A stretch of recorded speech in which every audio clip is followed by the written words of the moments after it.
Oh, sorry. Sorry, bud. Good morning, ladies and gentlemen, and welcome to the beautiful Pictou County Wellness Centre in Pictou County, Nova Scotia, getting you ready for this morning/afternoon's Nova Scotia Major Bantam Hockey League game between the visiting Truro Bearcats and the hometown Wearwell Major Bantam Bombers. My name is Michael Petter. This is Petter Pictou Sports, and this is a very special game today for the Bombers,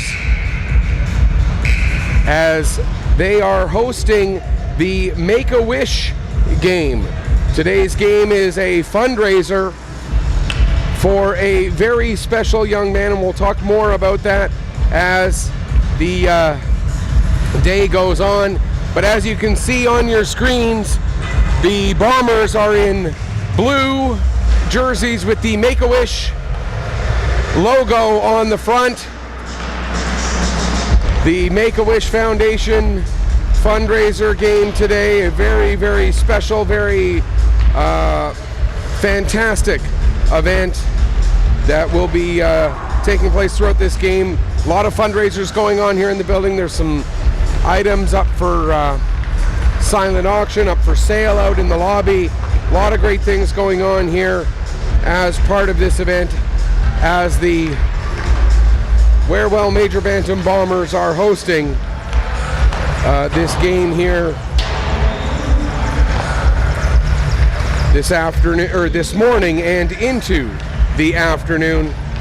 It's a fundraiser for Dawson McMullen. Dawson has been matched with the Bombers for their wish game today, and Dawson is going to get a meet and greet with the Bombers and the Truro Bearcats. Actually, he had that a little bit earlier earlier this morning rather. And while they're having their warm-up, before we get into that game, I'm just going to read you a little bit from Dawson's wish story here, because it is such a wonderful story that the Bombers are able to be involved in this, and the Bearcats for that matter. 12-year-old Dawson loves his three brothers, his cats, and Bob Seeger's old-time rock and roll. An outgoing and adventurous boy, there's not much that Dawson doesn't enjoy, from his outstanding attitude to his ability to keep moving forward. Dawson is admired by everyone in his life. This inspiring brave boy was diagnosed with juvenile arthritis when he was just a year old, and then just over a year ago, it was confirmed that Dawson has limb girdle muscular dystrophy type 2A. Dawson lives with chronic pain and increasing muscle weakness, but he smiles and he carries on. When Dawson's mom Melanie was told that Dawson's most heartfelt wish was going to be granted by the Children's Wish Foundation Nova Scotia chapter, she immediately phoned Dawson to share the news and said he was super happy and excited. Dawson is currently considering all of his options for his most heartfelt wish. The entire family is looking forward to Dawson's wish as an opportunity to celebrate all of the wonderful things about Dawson, to press pause and just enjoy one another. Most importantly for Dawson, it's to have some time to just be a kid. The Children's Wish Foundation is eagerly awaiting Dawson's wish news. So, to Dawson, I say thank you to you for being such an inspiration to all of us as you continue to fight and continue to carry on living through this chronic pain. You are an inspiration to us all. And to the Bombers and the Bearcats, thank you to you and to the Nova Scotia Major Bantam Hockey League for being part of the Children's Wish Foundation, being part of this fundraiser to help create this wonderful opportunity for Dawson here today. However, as wonderful as all of this is, and we could spend the whole game talking about how wonderful all of this is, we do have an actual game to get to and to start talking about. But before I do that, excuse me for just one moment. Hello? Yeah, I just started. Why, what's up? Where do you want to sit at? Okay, well, it was still just in pregame, so what's up?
All right, folks, sorry about that.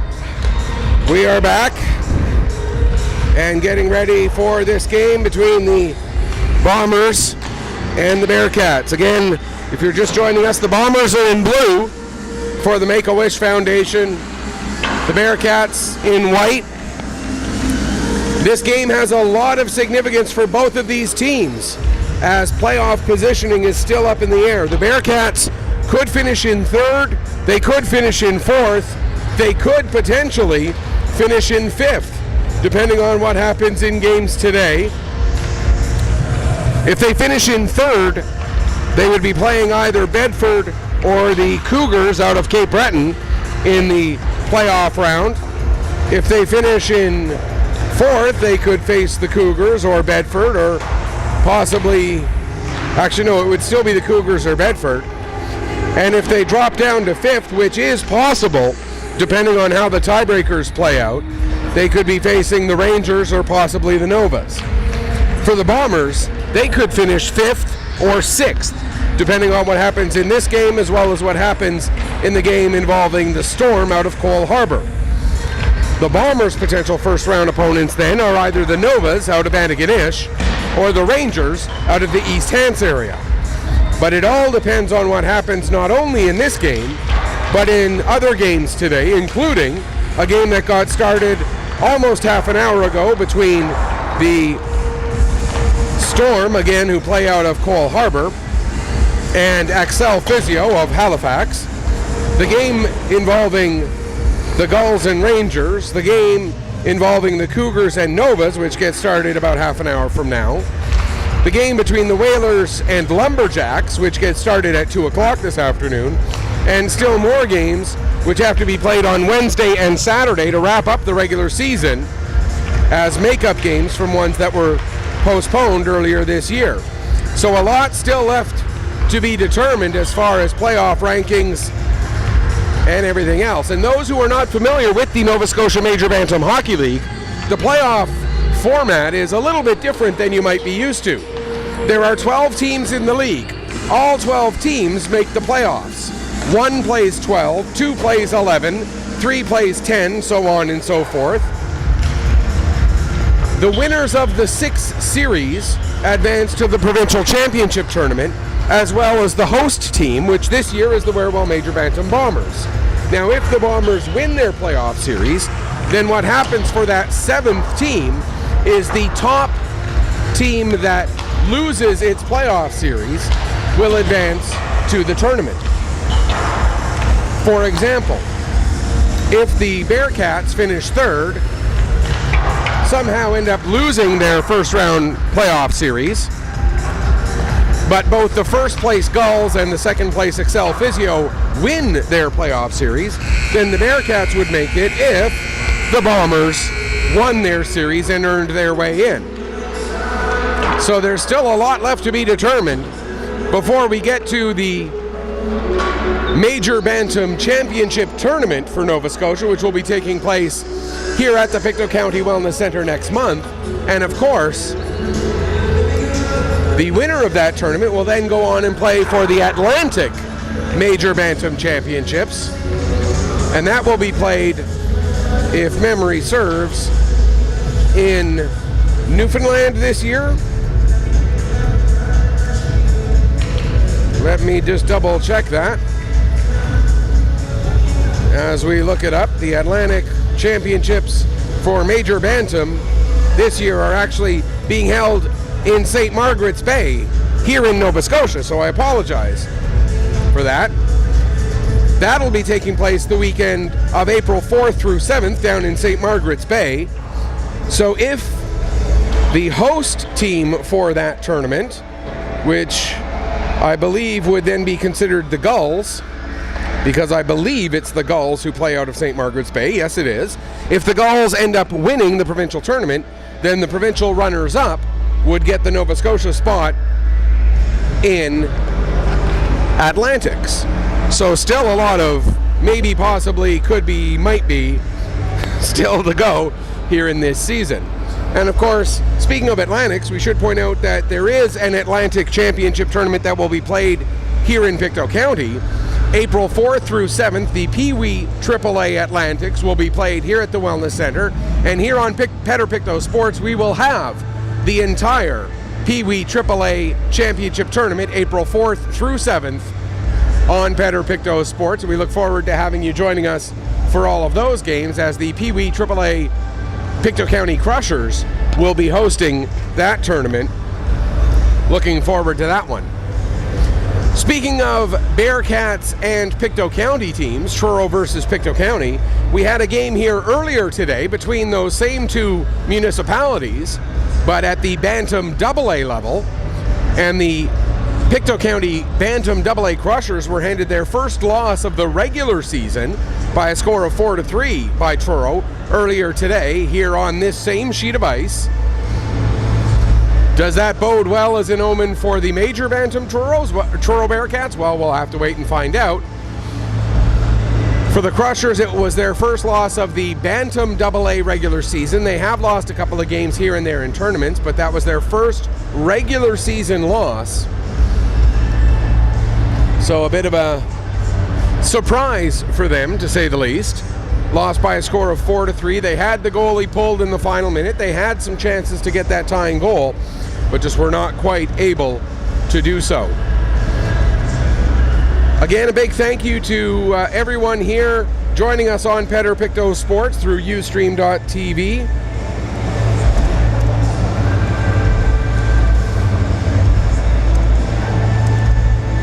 And again, a very special game today, as this is the Make-A-Wish game for the Nova Scotia Major Bantam Hockey League, and Dawson McMullen, the recipient of all of today's fundraising efforts. All of the money will go to his wish, and it's going to be a very, very special game for Dawson. All sorts of things going on out in the lobby. We've got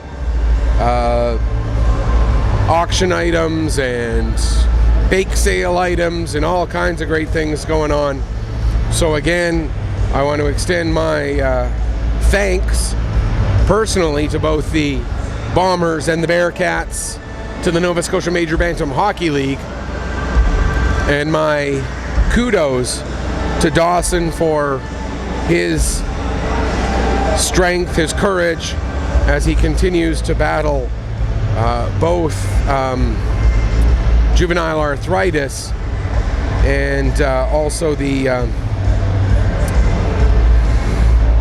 other situation, the limb girdle muscular dystrophy type 2A. I can't even imagine what life would be like while battling through that. And so to Dawson, I extend my heartfelt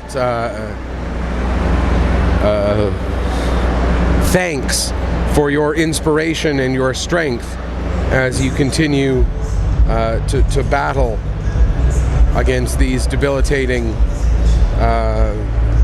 conditions.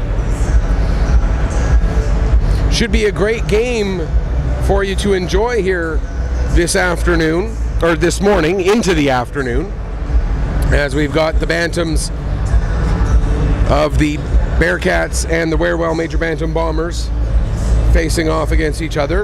A couple of players to make note of as you're watching the game. For the Bombers, pretty much everything offensively goes through that top line of Canning, Sim, and Avery. They are the offensive juggernauts. Between them, they have 74 of the team's goals. The rest of the team combined has scored 100, or the rest of the team combined has scored less than 50 goals, 47 to be precise. As a team, the Bombers are averaging a little bit under 4 goals scored per game. They've given up a little bit over 4 goals per game. The differential is just 9 goals over the course of 32 games this season, which means they're giving up about a quarter of a goal more per game than they're scoring. For the Bearcats, the margin is even slimmer. Through 32 games, they've scored 109 goals, So just a little bit over 3 goals per game, 16 goals less than the Bombers, so half a goal less per game scored than the Bombers. They are +5 on the season, which means they're giving up just over 3 goals a game. And they're to the good, a little better than 1/10 of a goal per game over the course of the year. So both of these teams pretty even when it comes to their goals for and against.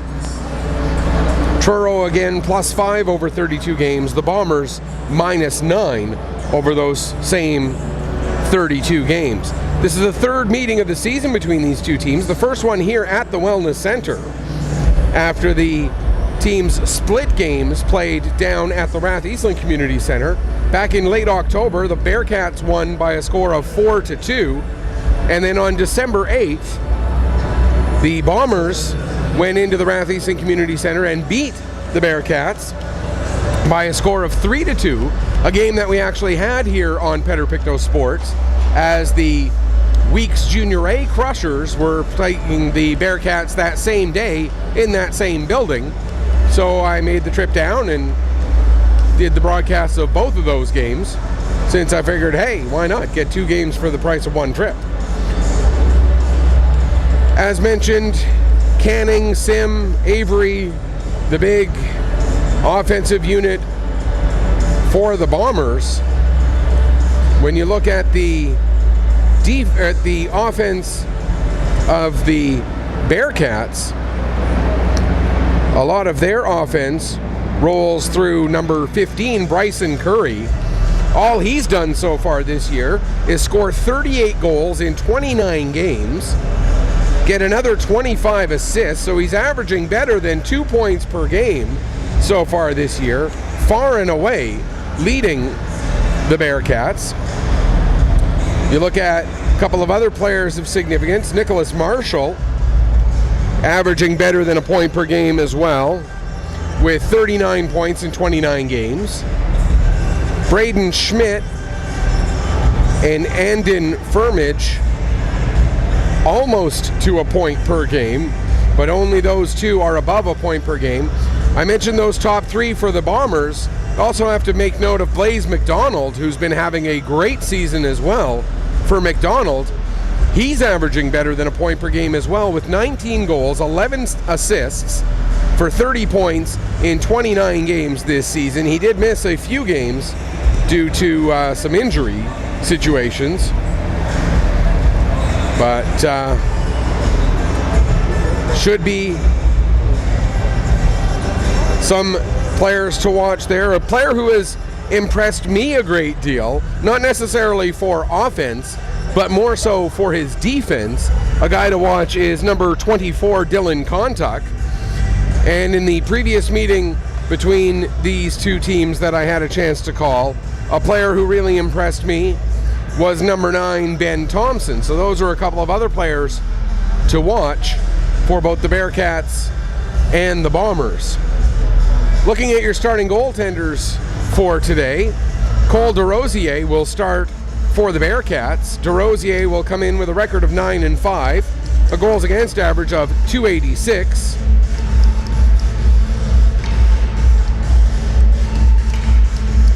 While for the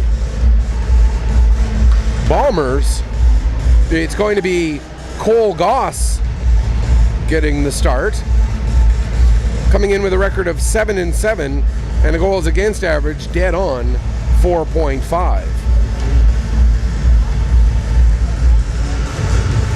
Now the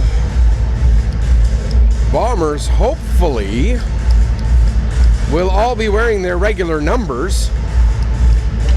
That's one thing I didn't think to double check, because these are special jerseys for today's game. I'm going to go on the assumption that everybody's got their own jerseys on, their own numbers to work with. Although as I look down, I see there are some numbers that are different. I didn't even think of that. They're wearing special jerseys. That means they don't have, some guys don't have their own numbers. This is going to be a little bit of a challenge, but we'll try to figure it out as we go along.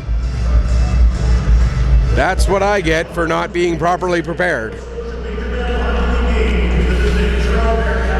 So we'll see if we can get things sorted out as we go. The only difference is number 7. The only difference is 7? Okay. So Brendan Avery.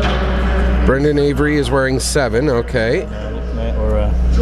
Steele's out. Steele's out, okay. Sheldon's And not here. there's a 22 down there, and there's no 22 in their roster.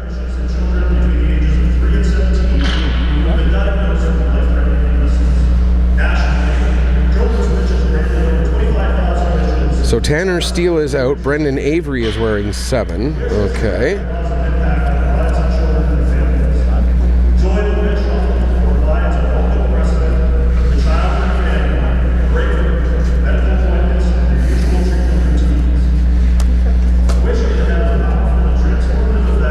Okay. Got an 8. We got a 17.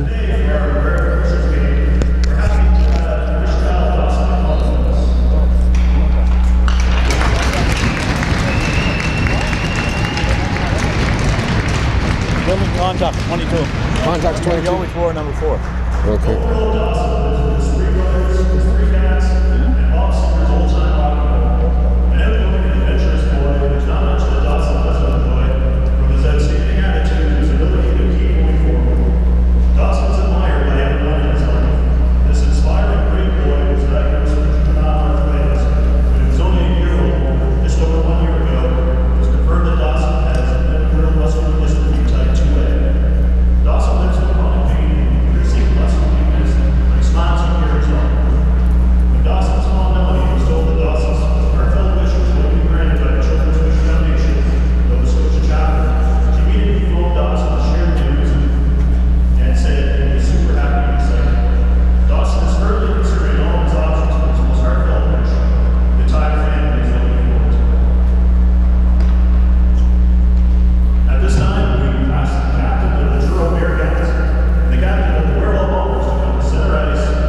One final number note, it appears that Charlie Livingston is wearing 9.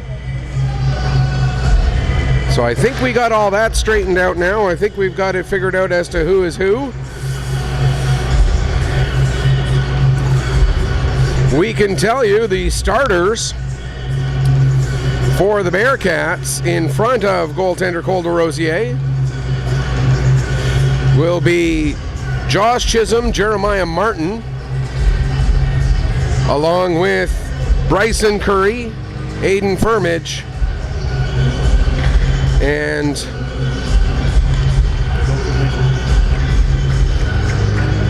Joseph Mason.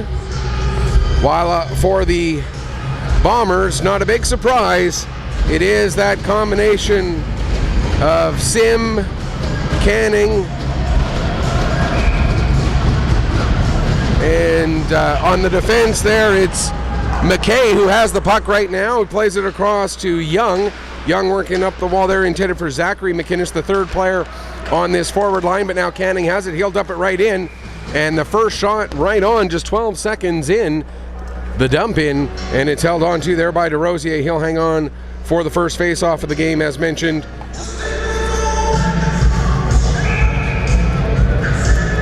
So the Bombers in those light blue Wishmaker jerseys, while the Bearcats are in white. Bombers going from right to left on your screen here in the first and third periods, and the Bombers from left to right. Bearcats get possession. That's Firmage bringing it down into the Bomber zone. Played back to the line there. Shot on goal. That steered aside. I see that's a number 10 for the Bearcats. I don't have a 10 listed on my roster either. But out comes Canning with the puck. Canning takes the shot. Save made there by DeRosier. And now the puck picked up by another player who number doesn't quite seem to jive. Oh, that's 88, Mason. Okay. Thought that was in on the forecheck now. Landon Sim, son of former NHLer John Sim. Puck played down the wall for McDonald. Blaze McDonald trying to work it around. McDonald was named Player of the Week in the Nova Scotia Major Bantam League just last week, as a matter of fact. Puck dumped in to the Bearcat zone. That mysterious number 10 on it again. We'll have to find out who that is during a break. Puck dumped into the Bomber zone, picked up there by Nofdahl. Nofdahl will work it up the wall. Turned back at the Bearcat blue line. Now it'll be picked up there by Tucker. Tucker brings it in. Tucker, nice little move. Tucker with a pass, but couldn't quite connect with his intended target. Now Martin down into the corner there for Zidos. Zidos loses control of it. Played around the boards and beyond. Another number that doesn't jive, number 7. As we got a few Bearcats here wearing jerseys that don't quite jive with what I've got on my roster from the league website. Long lead pass intended for Zidos. That gets just beyond him, but he does get enough of it to negate an icing. Now Zidos able to chase it down in the corner, tries to center it. Now the loose puck coming in to pick that up and scoring. Brooke Thompson gets the shot away and puts it past Cole Goss for the opening goal of the game.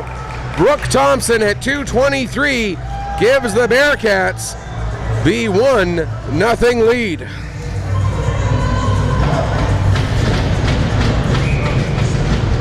For Thompson, that's her 5th goal and 8th point of the season. We'll await the word on the assists, but Thompson gives the Bearcats the early lead.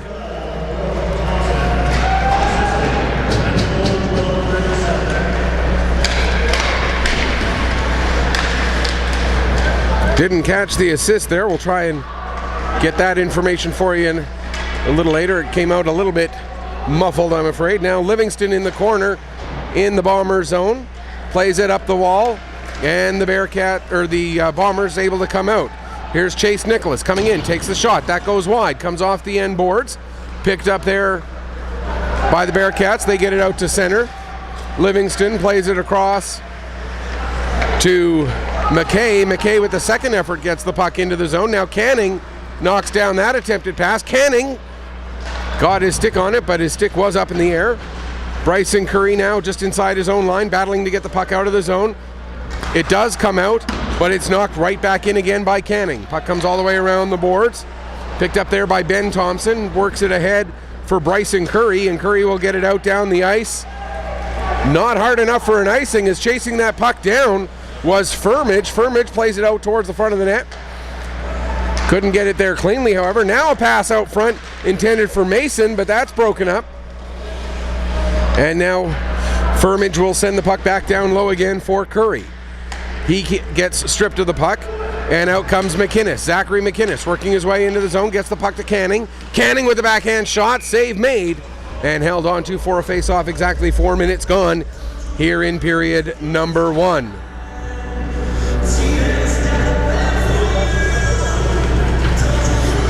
So a good start for the Bearcats here as they get the opening goal of the game. Bombers get the puck in deep, intended for Sim there. Back to the line, shot from McKay gets steered away. Now Higgins gets it out to center. Or sorry, that's Tucker. Bombers try to play it up the near side or far side wall, and that misses the intended target and goes down the length of the ice for an icing. So the face-off will come back down into the Bomber zone.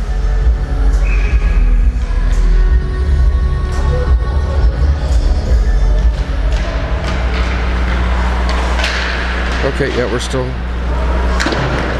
played out to center, trying to get past Josh Chisholm there, and we're going to get a penalty here against Chisholm. I think they're going to call it interference. Bombers still with possession. There's a shot. The puck is played by Chisholm, and as he goes over and touches it, we get the indication that it is indeed an interference call at 4:45. So Chisholm goes off for the interference, and it is the first power play of the game for the Bombers here this morning, almost afternoon. There's a shot from Canning.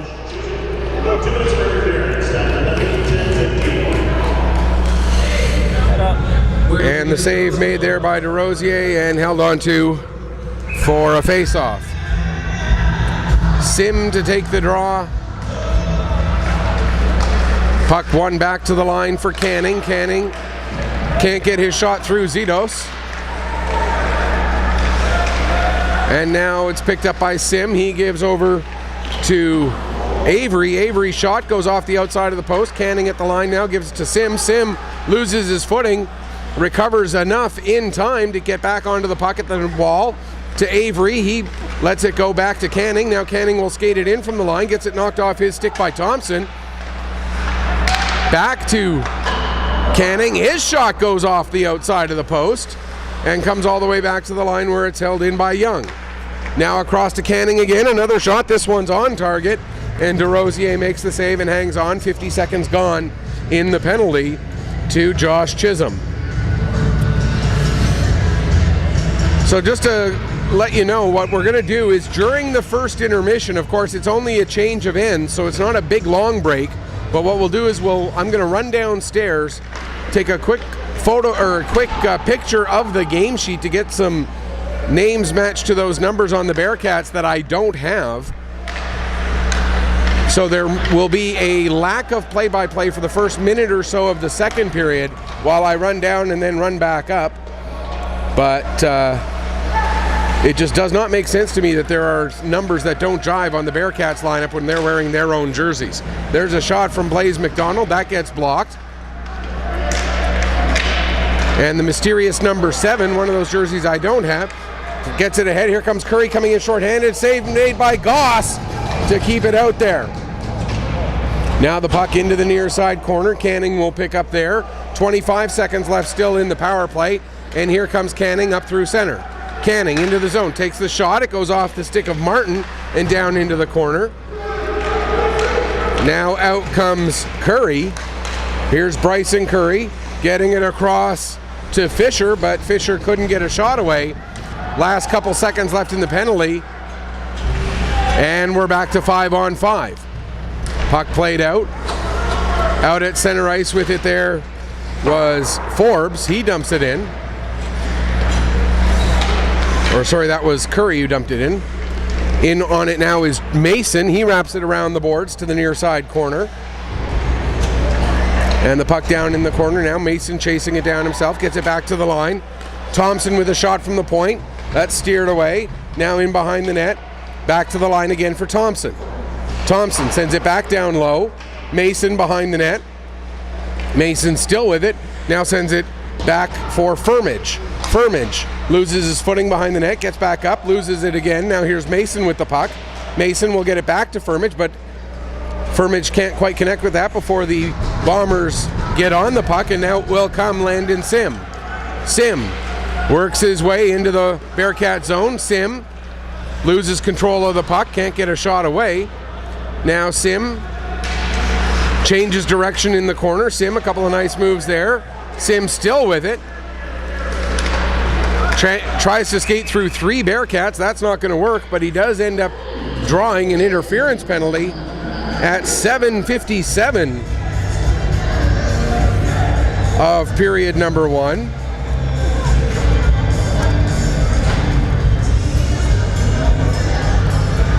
This one's going to go to Ben Thompson for interference.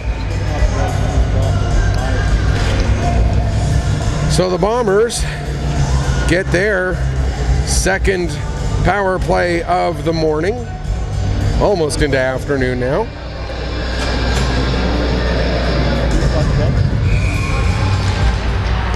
Off of the draw, trying to spin and fire there was Avery. That doesn't quite work. Now here's Young with the puck. Young gets a shot on it, scores! Cameron Young's first goal of the season.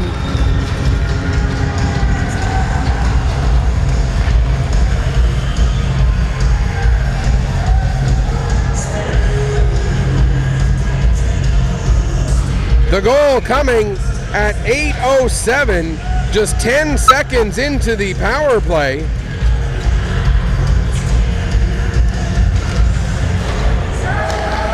For Young, as mentioned, first goal, 12th point of the season.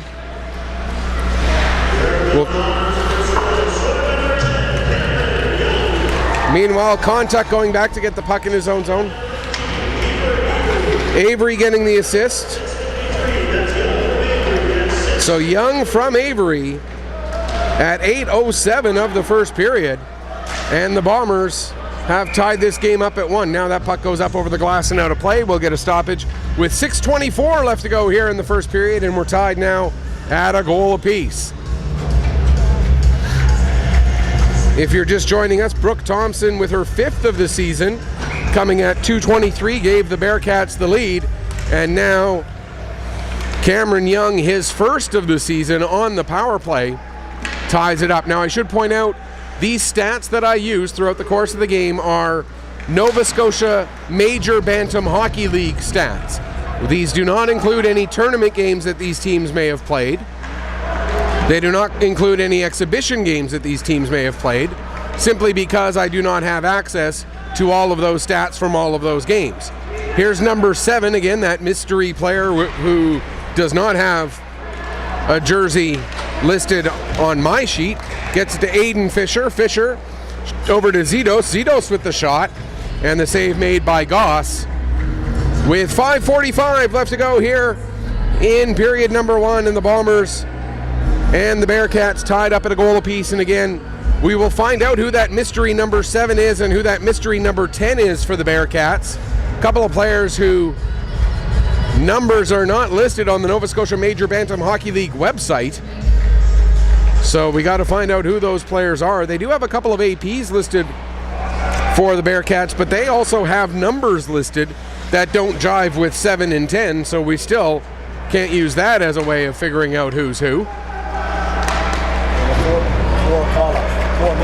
Four missing for the Bearcats? Okay, so just got word that there are 4 call-ups for the Bearcats, so that would be why I don't have those names. So again, we're going to go down during the first intermission and figure out who all of those people are. Now there's a chance for the Bearcats in front. Puck still loose.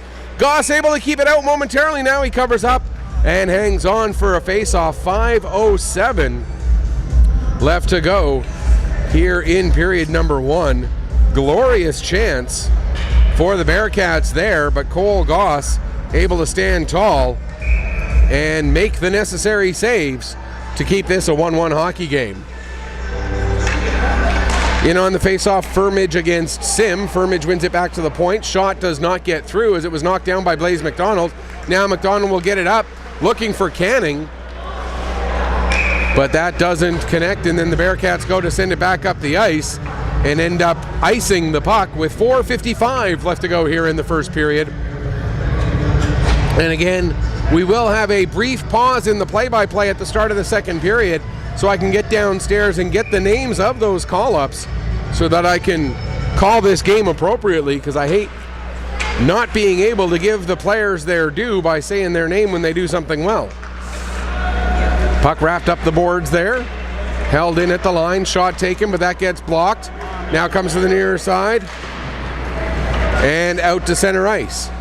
Back into the Bomber zone, backing up with it there was Knofdahl. He plays it up the wall, and it's picked up by that number 7 call-up that we will get the identity of shortly. Now a nice move on Landon Sim by that number 7 call-up, who really deserves to have his name learned because he's played very well here through this first period. And he has the puck again. Now he gets it ahead. And then number 8, another one of those call-ups, pushes it the rest of the way up the ice, but that ends up being an icing call against the Bearcats. 4:03 left to go here in the first period. 6-5 the shots on goal in favor of the Bombers here, as we've played just a hair under 11 minutes of this first period. Kiefer Avery in to take the draw against Firmage. Puck wrapped around the boards there for Higgins. Now there's a chance with a nice shot there from Farrell.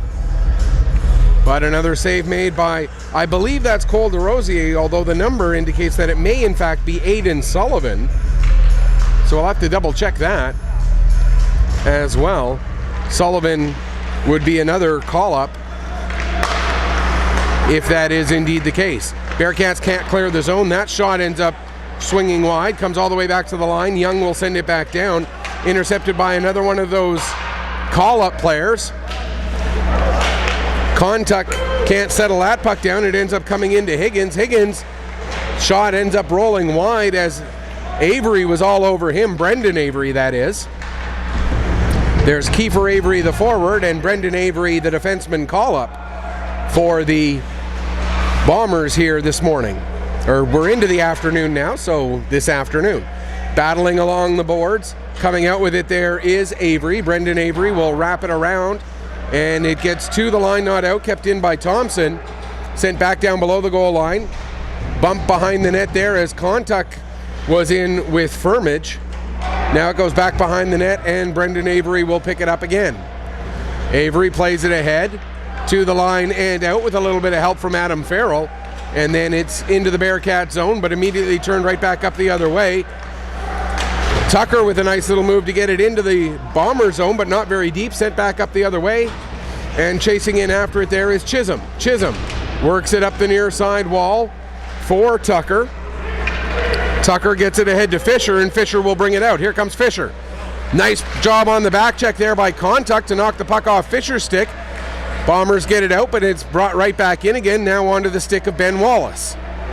Wallace plays it up the wall. Now turned back up the other way.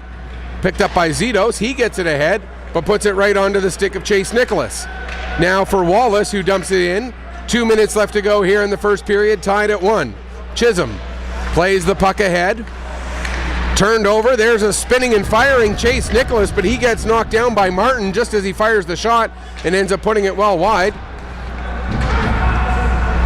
Now near side wall, puck will be picked up there by Blaze McDonald. He plays it across for for Wallace rather. Wallace can't get a shot away, but does draw a penalty. And the third time this game, the Bearcats will go shorthanded. They're going to call it holding this time. This coming at 13:26 of period number 1. So power play number 3 for the Bombers. They're already 1 for 2 on the power play here in this game. Sim taking the draw there against Firmage. Firmage wins it down into the corner. The power play will carry over into period number 2 if the Bombers don't score here, but they get the shot away. Save made by, again, I believe it's DeRosier, but it could be Aiden Sullivan. We'll get that confirmed for you one way or another again during that first intermission. Back to the line for Young. Young's shot, save made, rebound, gets through and they score! Landon Sim tucks that puck 5-hole, and the second time today the power play strikes. This goal coming at 13:44.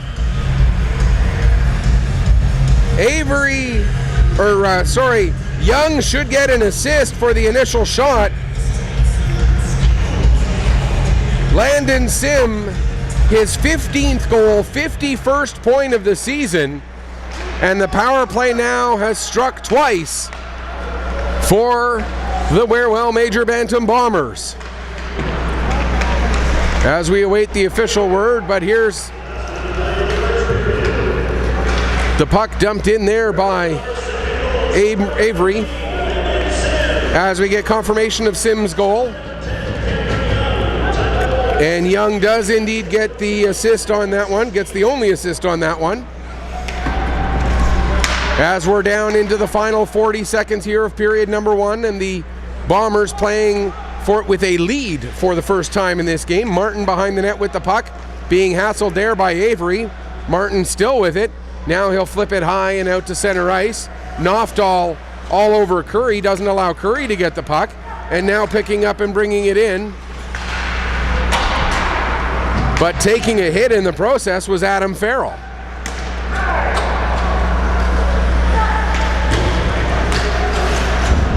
Puck dumped in there, not very deep, by Canning. Now back to pick up there was Avery, and he wrapped it around the boards. That's the end of the first period. Shots on goal 10-5. I'll be right back. I'm just going to run downstairs, get a photo or get a picture of that game sheet so I can get some names more correct.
I get back here just in time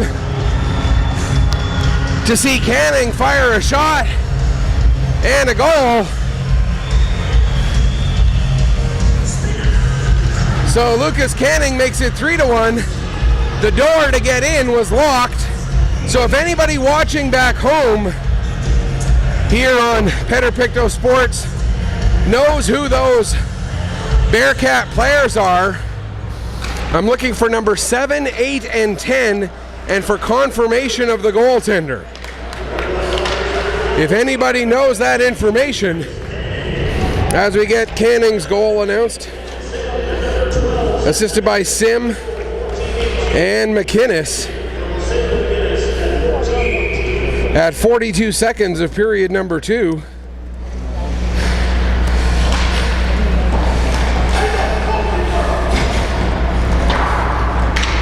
So it is now 3-1 for the Bombers over the Bearcats. Again, anybody watching back home knows who the Bearcat players 7, 8, and 10 are. That would be greatly appreciated, as I couldn't get through because the door was locked to get in down to the penalty box area there. Puck dumped down into the Bomber zone. Hustling in to get it there is Tucker.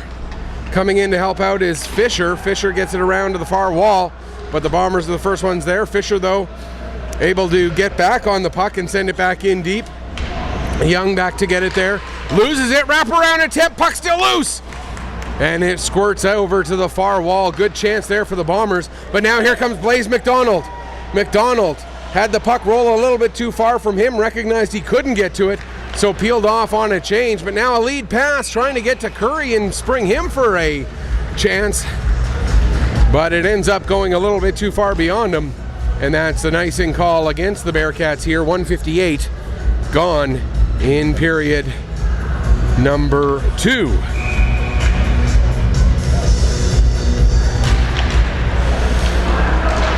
Out comes Curry with the puck. Bryson Curry trying to get around Farrell, but that's going to be a penalty as Farrell got the stick out a little bit too far. With 2:07 gone in the period, the first power play of the game now for the Bearcats. This coming at 2:07 of the period. As we get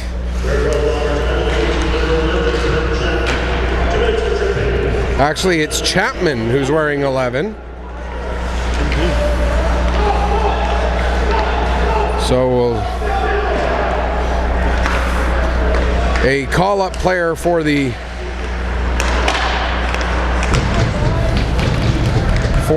Bombers, making his first appearance with the Bombers this season.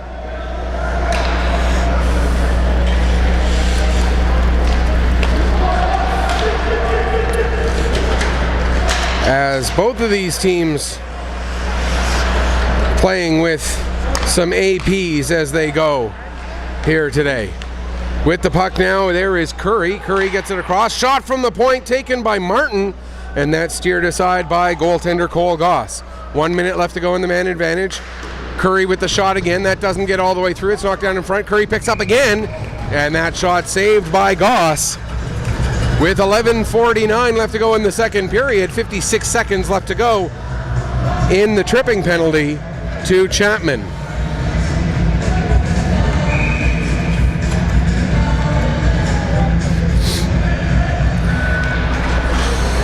Off of the draw, neither side wins it cleanly, and Wallace is able to pick up the puck and send it down the length of the ice. Going back to get it there is that mysterious number 10. Again, anybody watching back home, if you know his identity, by all means, put it into the comment section there so that I can give him a name, him, number 7, number 8, and confirm for me whether the goaltender is DeRosier or Sullivan. I believe now it might be Sullivan. And coming in short-handed, and what a move there! Lucas Canning gets his second goal of the period short-handed. That would be his second goal of the game, his 40th goal of the season. A short-handed goal at 3:38 gives the Bombers now a 4-1 lead. A great start here for the Bombers as they now lead it 4-1. The short-handed goal by Canning. As the Bearcats come back in, dump the puck in, still on the power play for 10 more seconds.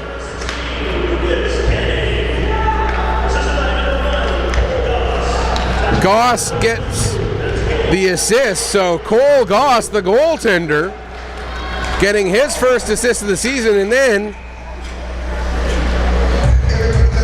the penalty had expired. Chapman was making his way across the ice back to the bench, was worried that the player to replace him had already stepped on, so jumped over the puck to make sure there wasn't too many men, but in doing so ended up creating an icing situation against his team. So with 5:14 gone in the period, it's an icing against the Bombers, and now the Bearcats with possession in the Bomber zone. Forbes in the corner plays it down to that mystery number 8 with the shot steered aside. Now Forbes again. Puck ends up coming up the wall, and the Bombers are able to get it out. Picked up back there by, again, one of those mystery players, number 10. He gets it ahead for Brooke Thompson, who gets it out to center. Bombers get it back into the zone. Forechecking there was Farrell. Puck comes out and bringing it right back in again. That was some of these guys with their shirts tucked in. I believe that was Canning. Or no, that's Avery, rather. Now Young gets the puck. That's Avery there. Okay, the one with the tucked in is McKinnon. Tucked in shirt, McKinnon. I've got to try and remember that. There's Canning with the puck there. He takes the shot. And I'm going to go with the fact that it's Sullivan, based on the jersey number being 31, not 30. But again... Yes, we are. Did you want to know some numbers? Please. Yeah. Okay, actually, here, let me do it on this. Okay, 7. There's J.F. Scott. Okay. He's an AP. Yeah. 8. 8 is Carter Higgins. Okay, so 8, Higgins. Oh, he is on there, Yeah, but he's on there as 19. Okay. So who's wearing 19? Tyler Totten. Totten is 19. Okay, He's and an AP also. and 10. 10 is, he should be on there too, Simon Mullins. Okay, no, I don't see him on here. You don't see Simon Mullins on there? No, not on. If I go back to, because I just copied and pasted this list. Oh, he was on there as 59. Oh, okay. Okay, and the goalie is Sullivan, or is it DeRosier? It's DeRosier. It is DeRosier, okay, but he's wearing 31, not 30. Yeah. Okay. You got her? I got her. Thank you very much for your help. Okay, so now that we got that sorted out, big thank you to whoever sent that message to the Bearcat parent or whomever it was to come over here and give me a hand to work out who is who. Here come the Bearcats now, and we can tell you that that's Fisher. Fisher getting it through, and what a goal! Nifty little move there by Tucker after receiving the pass from Fisher, and it's now 4-2. Goal coming at 6:21 of the second period. And for Tucker, that's his 3rd goal of the season. And the nifty little pass for Tucker came from Aiden Fisher. So I haven't seen King yet. I haven't seen Schmidt. And now, as we get confirmation of Tucker and Fisher, Aiden from Aiden with the goal there to make it 4-2. Now the Bearcats threatening again. Thompson from the point. Now pinching in is Mullen. Mullen gets it down to Mason, who wraps it around the boards, but now the Bombers get it out to center. Picked up there by Farrell. Farrell drops it off for Nicholas. Chase Nicholas working it down low, gets it to Farrell. Farrell tried to play it out in front for Wallace, but that ends up getting broken up. Now to the line, kept in momentarily there by Young. Now it comes out to center, and it'll be picked up by Curry. Bryson Curry working his way in. Gets the puck knocked off his stick by McKay. Curry able to chase it down, gets it back to the line. Thompson's shot ends up hitting Mason. Now a shot from the point by Martin. And that goes wide and then goes all the way down the length of the ice. Obviously it can't be an icing since it was shot by a Bearcat. And Ben Thompson has to go back and pick up. Plays it ahead. Cameron Young will take it back into his own zone. Now Young gets it back again, plays it up the wall for Blaze McDonald. McDonald pushes it ahead, intended for Avery, but that's broken up by Jake Archibald, who puts it in right on to goaltender Cole Goss, who will cover up and hang on for a face-off. With 7:07 left to go here in period number 2. 4-2 in favor of the Wearwell Major Bantam Bombers, as we finally got some identities figured out here. And again, a big thank you for the help on that. Bearcats get the puck down into the corner. First one to it there will be Kontuk, however. He gets bumped off the puck. As the Bearcats, there's a chance for Tucker, as that one ends up going just wide.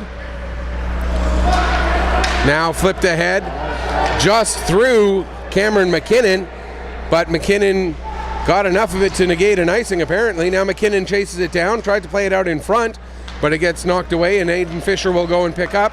His pass gets intercepted by McDonald. Here comes Blaze McDonald, his shot, and he ends up putting it off of Fisher's stick, and Fisher ended up nearly deflecting it into his own net. Now a chance and a goal! Kiefer Avery from the top of the face-off circle fires the wrist shot, and at 8:45,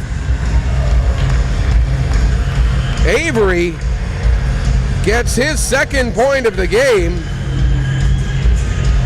after assisting on a goal earlier. That's his 23rd goal, 50th point of the regular season for Kiefer Avery. We'll get confirmation of that here in just a second. It is indeed Avery's goal, and it's unassisted at 8:45 of period 2. Now here's a chance for McKinnon, and that ends up going just wide. Or no, that's Canning. Now that Canning has his shirt tucked back in. Either leave it tucked in or leave it untucked. Pick one of the two, because I'm making a note of who's who, partly by how they're wearing their shirts. Such is the life of a play-by-play guy, what can I tell you? So I think we've got things pretty much figured out here as to who's who.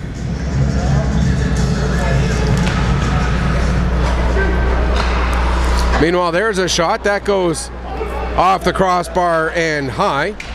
Chisholm now pinching in, gets the puck down low. Mason throws it towards the front of the net. It comes back to Thompson, who fires a shot. That's high and wide. That's Ben Thompson. Now down low. Battle in the corner there. We're going to get a penalty coming up here against the Bombers, it appears, and it's going to be a head contact call.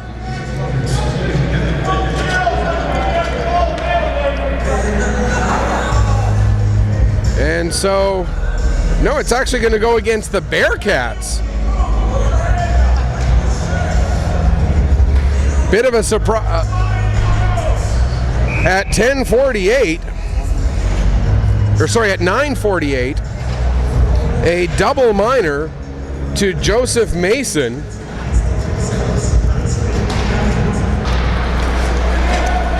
So the Bombers, who are already 2 for 3, will now get a 4-minute power play, and they don't take long to score their first one, coming just 12 seconds into the power play.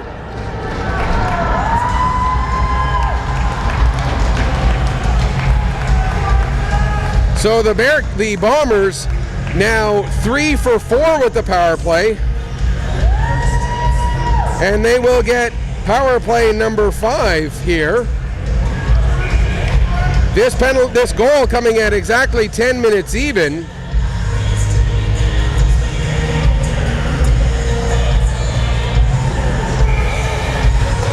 And I was still looking down, getting everything written, so I couldn't tell you who scored or how they scored, but they scored it 12 seconds into the power play.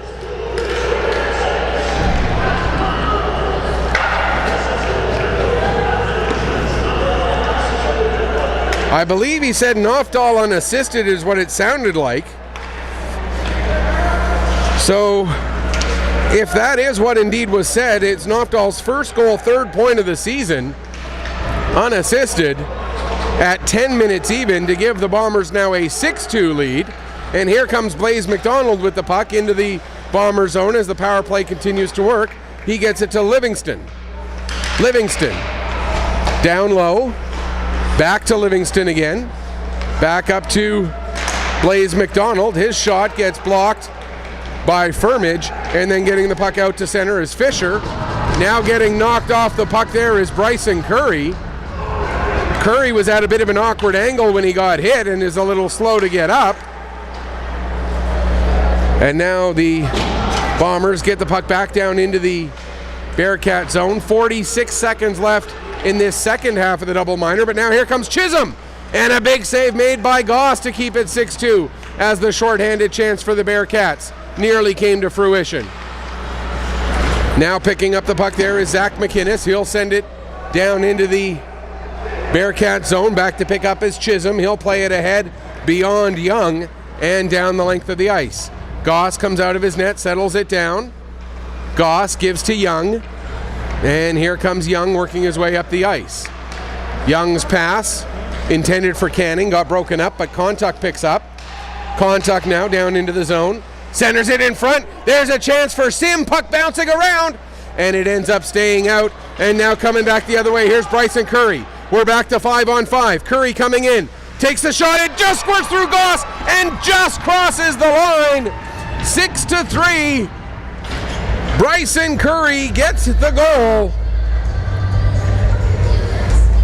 It squirted through Goss and just, and I mean just, rolled over the line at 12:06 of the second period. It is now 6-3. And for Curry, that's his 39th goal and 64th point of the season, pulling the Bearcats back to within 3 here. Now there's a chance for Avery, blocker save made by DeRosier. And the puck out to center and down the ice.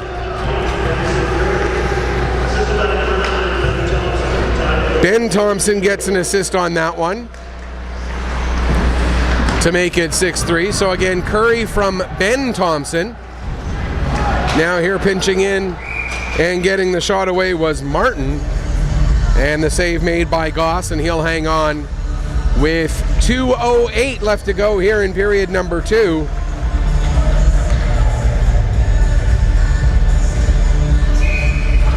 And the scoreline 6-3, shots on goal 19-18 in favor of the Wearwell Major Bantam Bombers. Cole Goss, 15 saves on 18 shots, while Cole DeRosier, 13 saves on 19 shots. Puck played back to the line there to Thompson. Thompson tries to send it back down low to Tucker, but that gets broken up, now wrapped around the near side. Blaise McDonald gets there, but it's kept in by Zitos. Zitos with the shot. Rebound comes to Tucker, his shot, and he ends up putting it wide as his stick was tangled up just a little bit. Now Mullen from the point. His shot gets blocked by McDonald. McDonald trying to spring it to Nicholas, and it goes down the ice, and that'll be an icing call as Nicholas did touch the puck, but he was on his own side of center when he did so. 1:35 left to go here in the second period. Bombers with the 6-3 lead, wearing those special Wishmaker blue jerseys.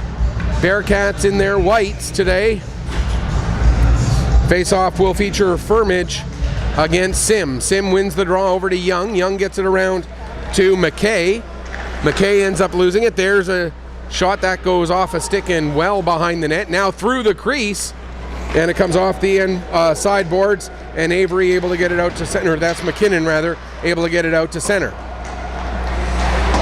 Now the puck wrapped around the boards to the near side. Mason will get it there. Mason plays it out. Intended for Curry, but that was just a little bit off target. Now McKay takes it behind his own net. Picked up by Sim. Sim able to just get it past. And here comes Canning. Canning with the shot and a big save by DeRosier. 55.3 seconds left to go here in period number 2. This is the final game of the regular season for both of these teams. There are still other action left to go. More games today, as well as one game on Wednesday, one game next Saturday, as the Bearcats getting caught trying to make a late change. Jake Archibald having to go back out onto the ice. So Tucker has to come in and take the draw against Avery, the two number 18s there. Avery with the tried to get a shot right off of the draw. It ended up rolling to Farrell, who also tried to get a shot, but that ended up rolling wide. Now back to the line. Knofdahl back down to Avery. Avery gets it across far side there. Contact with the shot. And making the save yet again is Cole DeRosier. 36.7 seconds left to go here in period number 2.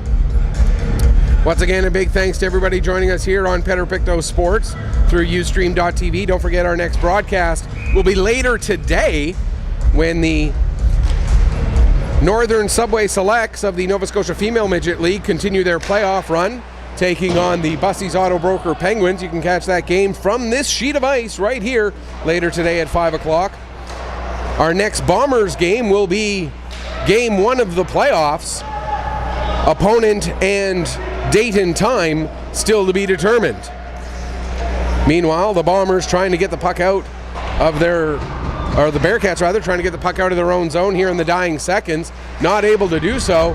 One more shot, steered away by DeRosier. Still a couple of seconds left. Bearcats will come out, but that will do it for period number 2. An eventful period. It was 2-1, it was 2-1 after 1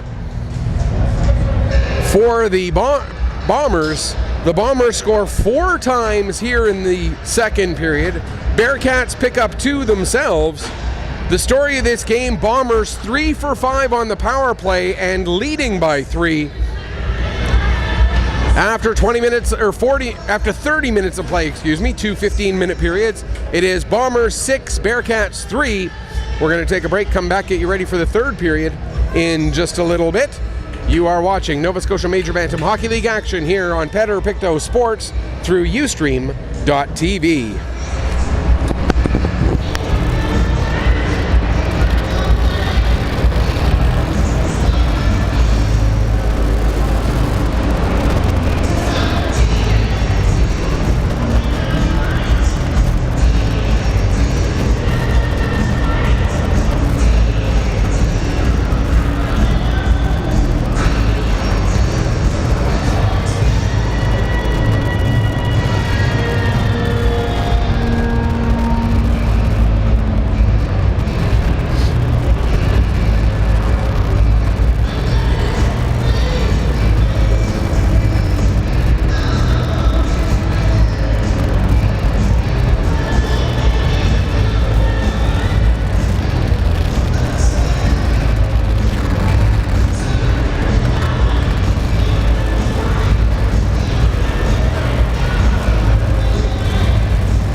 But I mean, man, So- you can get with them. Okay. Yeah, I'll do the I'm play-by-play. thinking like that. I'll talk to Jordan with that. I'd love to Yeah, have if you. they're already being streamed, but they don't have a Yeah. play-by-play guy, then I'll just jump on the head.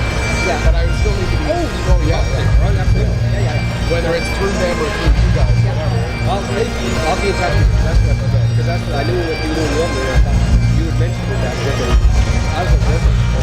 Back and forth. Where's the weather? That's you. Where were you at? I had games for other. Oh, I lived up in northern Alberta, Slave Lake area. Okay. Well, I landed down here. I was for work. This week on Thursday, I know about BC and Sam there. Oh, yeah. All over the place. Soyuz. Yeah. Oh, yeah. Oliver, something Blue River. Drive. Oh yeah. Anyway, I just followed along on Oh yeah. So I didn't know what was going on. That's all I'm doing. Yeah, and that's their little bush mix right here out here for them. Oh, right on, yeah. So I'll, no, that's good. So Okay. I'll get back to you and I'll let you know. All right, sounds good. Thanks. All right, welcome back. We're getting ready for the third period here. Bearcats and Bombers. Bombers are out on the ice. Officials are out on the ice. All we got to do now is get the Bearcats back out there.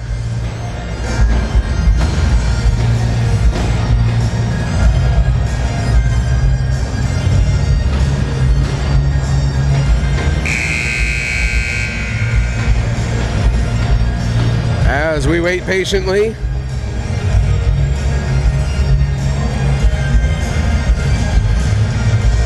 For the return of the Bearcats, and here they come. As the silent auction is just about over here. And I can tell you that it was some great items out there for the silent auction. Huge kudos to the Bombers for all the work that they did in getting things set up for this great fundraising day for Dawson McMullen. Again, we've run you through his story a couple of times. So now 20 minutes on the clock, third period, ready to go, and we are underway. And right off the bat, here comes Curry into the Bomber zone. Curry takes the puck down towards the corner, takes a bump, and the puck ends up coming loose to McKay. He'll wrap it around to the far side, but there waiting for it is Mason. He actually lets it go through to the point.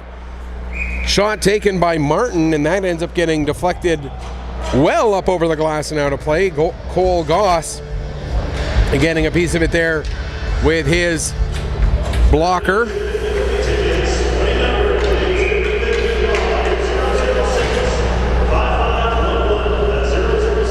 As we get ready for the face-off to the right of goaltender Cole Goss. Now that puck goes up into the glass but stays in play. Played back to the line. Not able to hold it in was Chisholm, and here comes Canning. Canning tried to make a pass. It goes off the skate of Martin. Canning still forechecking hard. Now a stick comes up into the face of Canning. He seems to be in some discomfort. And we'll get another power play for the Bombers. A power play which has been incredibly effective so far today. 3 for 5. And they get a chance to extend their lead here with another power play just 40 seconds into the period. And when their power play scores, the 3 times it has scored within seconds.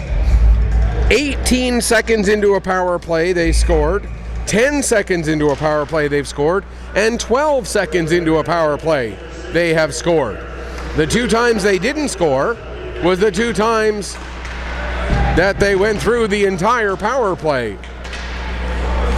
Obviously, without scoring. But the 3 times they did score, all within the first few seconds. Now we've played 20 seconds of this power play, and the Bearcats are able to get the puck down the ice. It was touched by a high stick. And now the Bombers will bring it back out to center. Here's Sim giving it over to Canning. Canning will bring it across the line. Canning working it down low, tries to make a nifty move through his own legs there, but DeRosier not fooled by that one, and he makes the save and hangs on for a face-off. 41 seconds gone in this power play, and the score line still 6-3 with 1:21 gone overall here in the third period. Face-off between Chase Nicholas and Bryson Curry. Curry winning the draw and then taking the puck out to center ice, taking a hit. Bearcats fans voicing their displeasure with a lack of a call on that one. Now Goss sets the puck up there for Chapman. Chapman gets the pass ahead as the puck is brought in. Now here's McKinnon with it. McKinnon with the backhand shot. Save made. Puck comes back to McKinnon in the corner. He plays it back to the line there. Shot taken from the line over the net. Stays in play. McKay now dumps it down low. Intercepted in the corner there by Ben Thompson. He'll get it over to Chisholm. Chisholm killing a few seconds, pinning the puck against the boards. Now a high hit on Ben Thompson. And no call on that one either, while Aiden Tucker comes in on a breakaway. Big save. And finally they blow it down. As the Bearcats fans understandably upset as the Bearcat player still down on the ice.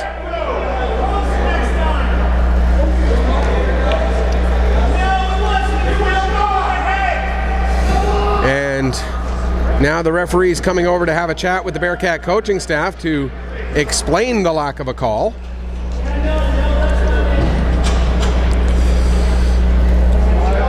Still 19 seconds left to go in the penalty to Martin. But right now the biggest priority is the health of Ben Thompson, as we see him making his way back up to his knees at least.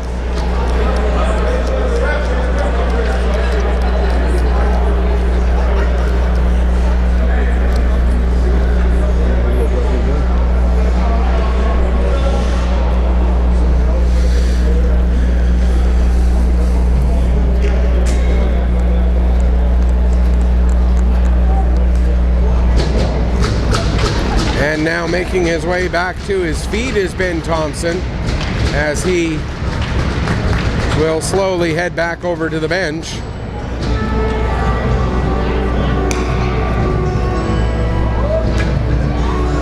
"19 seconds again left to go here in the penalty to Martin. 17:39 left to go in the third period, and the Bombers leading it 6-3.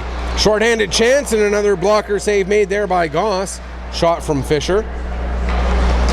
Now Young will wrap it around the boards to the near side. It'll come out to center. There to get it is Mullen. He'll back up with the puck. Mullen still backing up. Goes to dump it down the ice. It goes off a stick right to Avery. He gets a shot away. Save made. Rebound was loose. But Mullen with a good play to clear that one out of danger. Now Avery gets it back again. Plays it to Brendan Avery. His shot gets knocked down in front as we are back to 5-on-5. And the puck comes out to center. Forechecking hard there, Brooke Thompson. Now back to center ice, and it's sent in by Mullen, but he ends up hitting Fisher, who was in an offside position. So we'll get a face-off just outside the Wearwell Major Bantam Bomber line. Bombers now 3 for 6 on the power play and lead it 6-3. Puck dumped in, goes off the stick of Contuck. Contuck tried to clear it, but he can't. Now Brooke Thompson trying to get in position to get a shot away. She can't. Puck rolls to the line. Shot doesn't get all the way through. Now there's a chance for Forbes. That also doesn't get all the way through all the traffic in front of the net. As we reach 3.5 minutes gone here in the period. Forbes takes a bump from Nofdahl. Thompson, Brooke coming in to get after the puck. Also working in there is Higgins. Higgins trying to find it in his feet, can't, and the Bombers will get it, and out they come, being led by Lucas Canning. Canning with a pair of goals today, tries to work his way through the defenseman Martin. That's not going to work, but the Bombers maintain possession. Attempted centering pass ends up getting knocked down off the stick of Zachary McInnes. Now it's out to center, and Contuck will send it back into the zone. Just past 4 minutes gone now in the third. Martin goes to play it out, and it gets out to center ice. Contuck able to set it up there for Nofdahl. Nofdahl pushes it right over to the stick of Curry. Curry bringing it into the zone. Bearcats with possession down below the goal line. Centering pass actually goes off the blocker of Goss. And then Blaze McDonald picks up, and he's got Canning coming up with him. McDonald trying to make a move through. McDonald does get through and get the shot away, but a nice save. Now the centering pass goes off a stick, comes all the way back to Avery, who fires it from distance. And a glove save made by Cole DeRosier. 4:36 gone here in period number 3. The Bearcats continue to trail this one by a score of 6-3.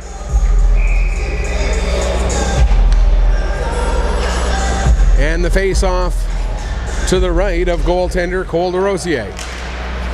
Bearcats able to get the puck out to center. Having a little trouble getting it there is McKay, but it'll be picked up by Fisher. Fisher gets it across. There's a shot from Zitos, and it ends up going just wide. Good news as Ben Thompson back out there on the ice. Now Blaze McDonald coming in, working against Simon Mullen.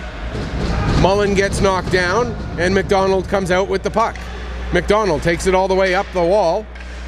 Now sends it back down low.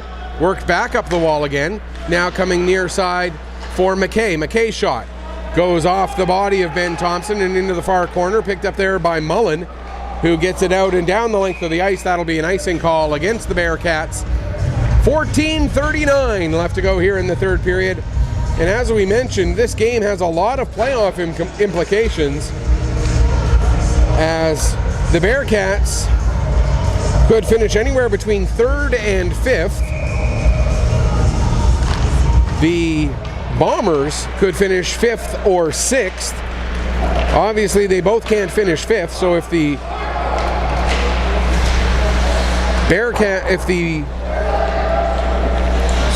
Bearcats actually couldn't finish 5th. Because if they lose, yes, they could. The Bearcats still could finish 5th, and the Bombers finish 6th, depending on what happens with the Storm. If the Storm win, then it could be 5th for the Bearcats, 6th for the Bombers. Now there's a rough hit into the boards, and we get some pushing and shoving. And more pushing and shoving. With exactly 6 minutes gone here. And the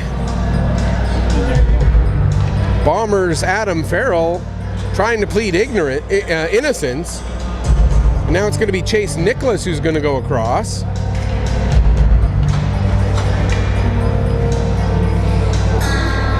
And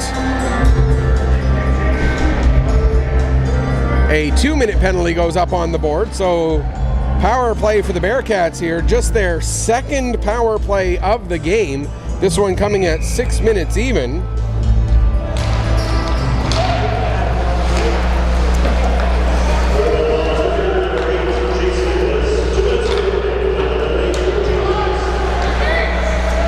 That was 2 for boarding on Nicholas. There's a shot on the power play, and the save made by Goss.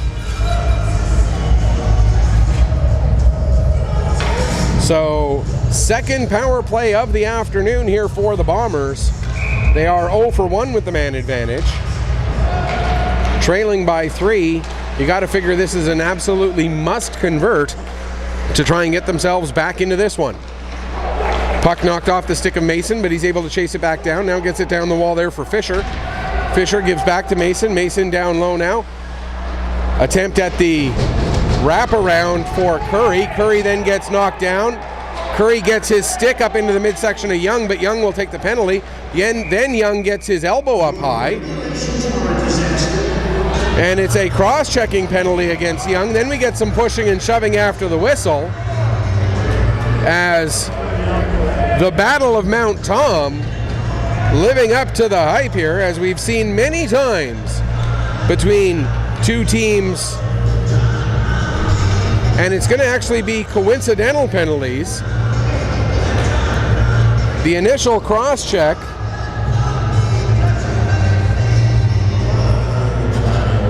and then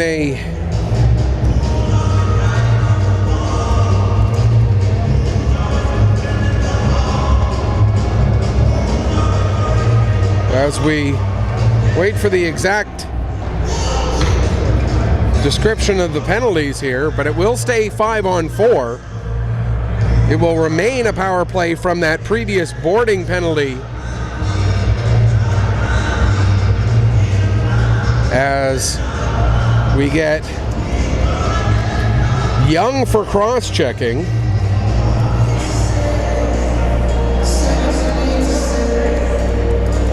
And we await the announcement of what exactly the penalty was to the Bearcats. I believe it's going to be roughing after the whistle. And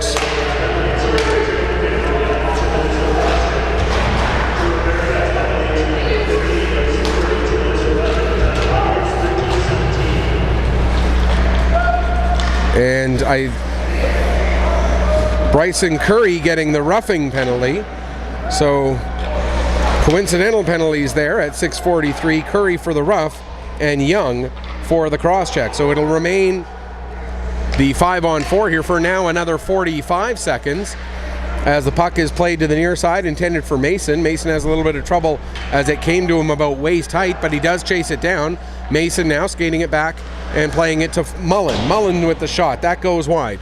Puck comes up the end boards, or up the side boards to Martin. He'll wrap it around to the far side there for Mason. Mason in the corner comes out with it. Mason turning and getting away from Knofdahl. Now Mason back to the line for Mullen. Mullen getting it over for Fisher, who was looking for a quick deflection, but couldn't get enough on it. And now the Bombers get it out to center, just 7 seconds left in the penalty. Here comes Fisher again. Fisher coming in, gets it through, but Martin can't get a shot away before it's taken away from him, and the Bombers come back the other way. Canning down into the corner, drops it to Avery. Avery gets it out in front, and what a save there by DeRosier from his stomach. Great patience there by Sim to try and wait out DeRosier. DeRosier was flat on his stomach, but got his glove up just enough to make the save, excuse me, on the shot from Landon Sim to keep this a 3-goal game with 11:47 left to go here in regulation. So a big penalty kill there for the Wearwell Major Bantam Bombers. There's a shot, blocker save made by DeRosier. Puck into the corner, battling hard, coming out was Nicholas. He loses control of it. That pass a little bit too far in front of Zitos, and that'll be a icing. You know, whether you talk about the Junior A level and the Crushers and Bearcats, whether you talk about right down to the Atom level, when you talk about Pictou County versus Truro, there's always that extra passion, that extra energy, that extra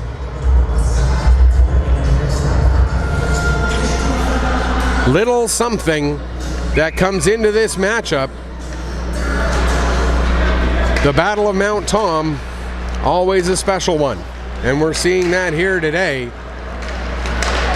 These teams will not face each other in the playoffs, we can tell you that much.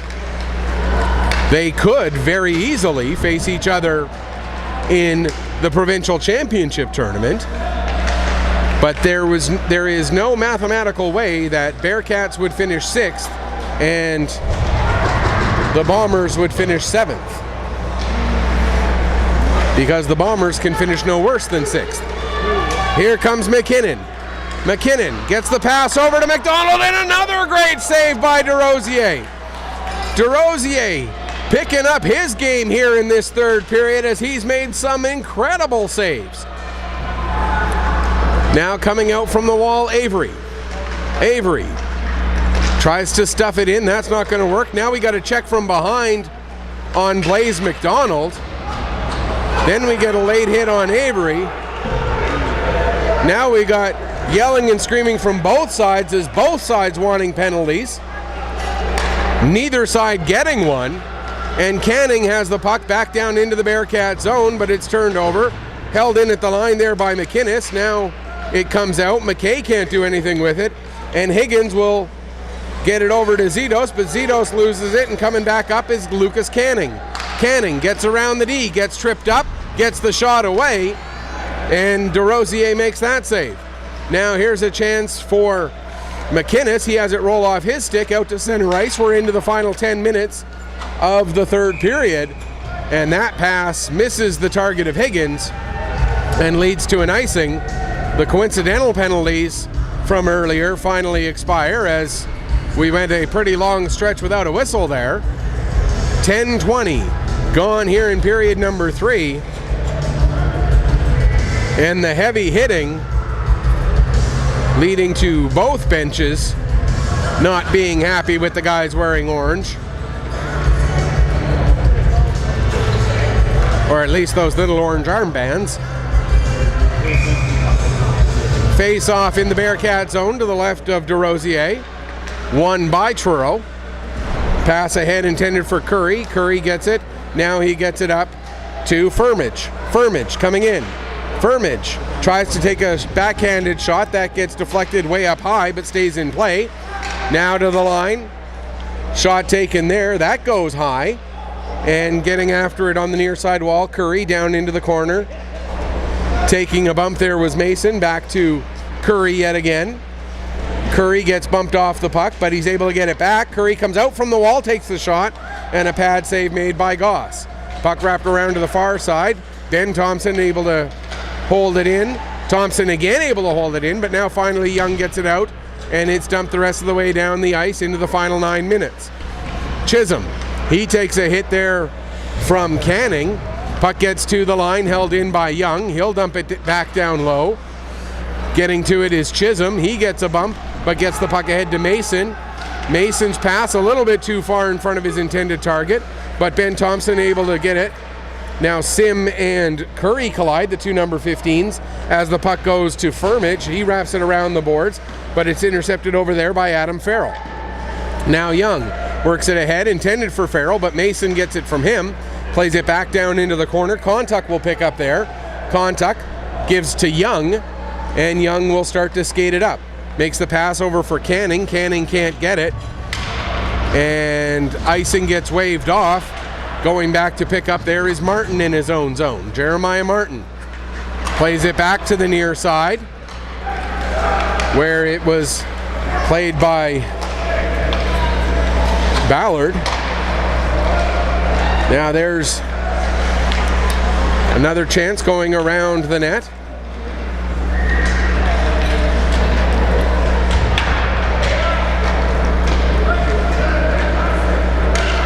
And sent down the length of the ice there by the Bombers.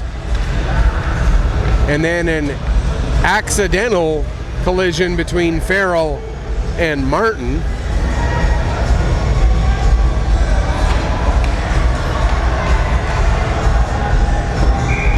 And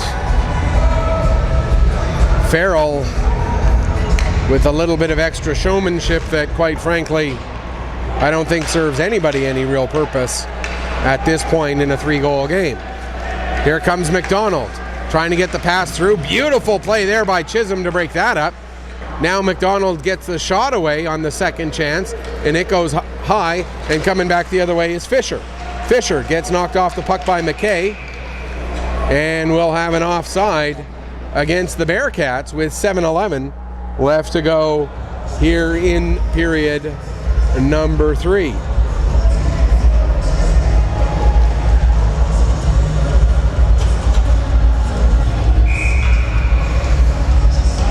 Brooke Thompson taking the draw against Avery. Avery wins it back. Now Forbes will send it down behind the net. Out in front, intended for Thompson. Thompson couldn't get the shot away though as she was knocked down. And coming out with it, McKinnon, he gets it knocked away from him. Thompson has it roll off her stick, but she's able to keep the puck in the zone. Now Blaze McDonald, his pass for Avery. Avery ends up deflecting it. It goes just about into the Bomber bench. Avery with the shot then. That gets deflected wide. Now Avery gets it back down in the corner. 6:30 left to go here, period number 3. Avery back to the line for Brendan Avery.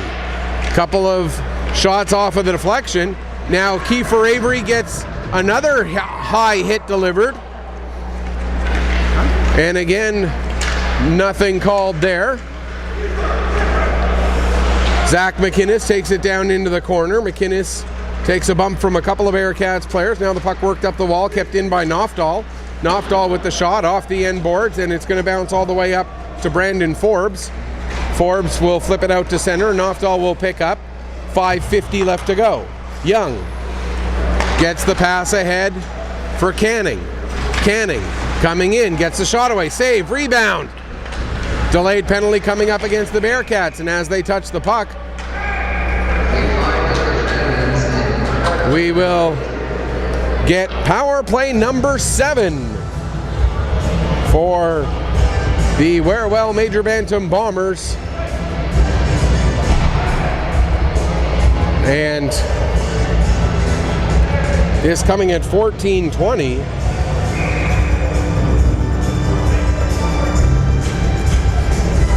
And looked like a simple enough penalty to me,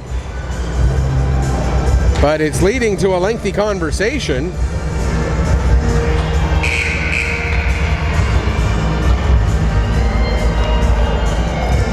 And I believe now we've got the referees again talking to both benches. One referee at each bench while they try to sort this out.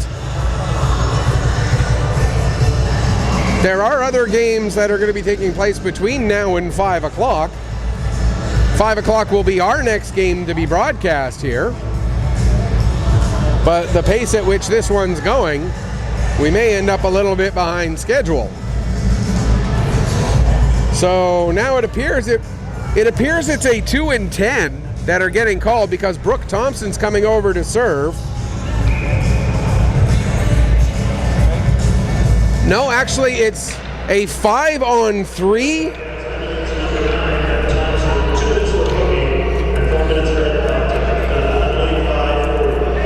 Wait, Thompson gets 2 for hooking and 4 for head contact. Should that not be a 6-minute penalty because it was the same person? So should it not be 5-on-4, not 5-on-3? I don't understand why, unless you can't give a guy a triple minor, although I've seen players get 2 minors and a major, and it be a 9-minute power play, I don't understand why this is a 5-on-3. If the same player committed both penalties, and there's a power play goal 15 seconds in, now the question becomes, what gets taken off the board? I got to admit, I'm confused. But the power play goal means the Bombers are now 4 for 7 with the man advantage, and they still have 3 minutes and 45 seconds of power play time left to go. 4 for 7 on the man advantage as Avery gets his second goal of the game.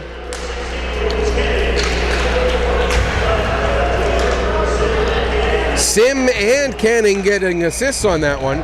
For Avery, that's his 3rd point of the game, his 2nd goal, 24th goal of the season, and 51st point. Still 3:19 left to go in the head contact penalties after Thompson served the initial hooking penalty. But again, all of the penalties were committed by Ben Thompson. So I'm still confused why that got set as a 5-on-3. But wouldn't be the first time, and it wouldn't be the last time I'm confused by something that goes on in a hockey game. There's Kontuk getting the puck over. Now Kontuk again knocks down the puck to keep it in the zone momentarily, but Zidos will bring it out. Zidos flips it right in onto Goss, and Goss will hang on. 2:57 left in the head contact double minor. 4:37 left to go here in the third period. As, assuming this score holds, the Bombers will move up into 5th place, at least temporarily, pending what happened in the game earlier with the Storm. So they may not move up into 5th place because the game with the Storm started about a half an hour before this one. I will see if I can find a result for that.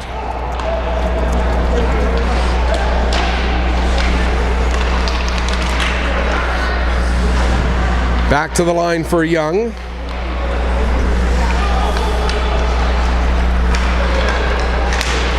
Pass attempted by Sim gets knocked down. Now it does get all the way through to Canning. Canning with the shot.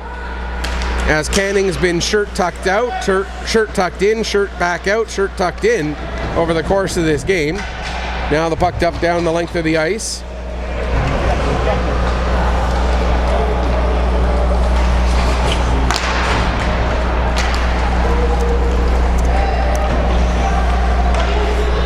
Now there's a shot save made by DeRosier, another save. Now Sim gets it back again. 1:46 left to go. Bombers now 3 for 8 with the power, or 4 for 8. Their 9th power play now in progress. And the puck sent down the ice. It's going to go right on to Goss. Goss will set it up for Young. Actually, it goes all the way to McDonald, who plays it back to Young. Now back to McDonald again. McDonald takes it behind the net, then plays it back around to the near side for Young. Young trying to get away from the forecheck of Fisher. Now Young able to get it over to Blaze McDonald. 1:07 left to go in the power play. 2:45 left to go in the third period. Bombers leading it by 4. Puck played now to, that was Livingston. Now with it down low is Avery. Or sorry, that's Young. No, that is Avery. It was 18. Hard to see those 18s and 10s sometimes, especially if I'm looking at the number on the shoulder. Pass ahead intended for McKinnon. He gets a piece of it, but then Avery following up. Now McKinnon gets it back again to McDonald. For Avery, but a nice defensive play there to break that one up. And the Bombers are forced all the way back into their own zone. Back to get it there is Chapman. He plays it ahead to Blaze McDonald. McDonald up for Nicholas. Nicholas having trouble finding it in his feet, then gives to Wallace. Wallace now into the zone. Wallace back to the line. Now near side Knofdahl. Knofdahl with the shot. Save made, puck loose! And a nice play there by Archibald to clear that one out of danger. We're back to 5-on-5, so the Bombers are 4 for 9 on the man advantage and lead by 4. So that really tells you the story of this game. Special teams the key. Knofdahl gives back to Nicholas. Nicholas has it roll away from him, and the Bombers will be sent back into their own zone as Brooke Thompson sends it down the ice. Good forecheck there by Tucker. Tucker, though, ends up losing his footing. Now down into the corner, Mason trying to work there against Nicholas into the final minute here of the third period. And the Bombers, or the Bearcats rather, do get a goal. With 52 seconds left to go, that'll make it 7-4.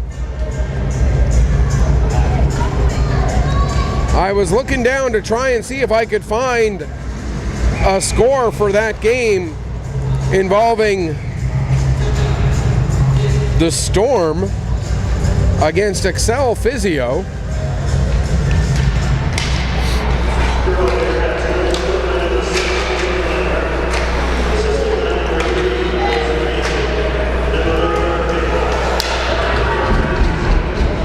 We can tell you that the Storm have lost in a shootout, so they pick up a point to end with the season with 37. The Bombers will get the win and end with 37. The Bearcats are on 38 points, so they will now finish no worse than 4th. As the Bearcats bring the puck back down into the Bomber zone yet again, that one goes through. Played to the line, not out, kept in, 10 seconds left to go. Another shot, another save by Goss. As 4, 3, 2, 1, and that will do it. So the Bombers with the 7-4 victory end the season 18-14-1, 37 points. Tied in points with the Storm.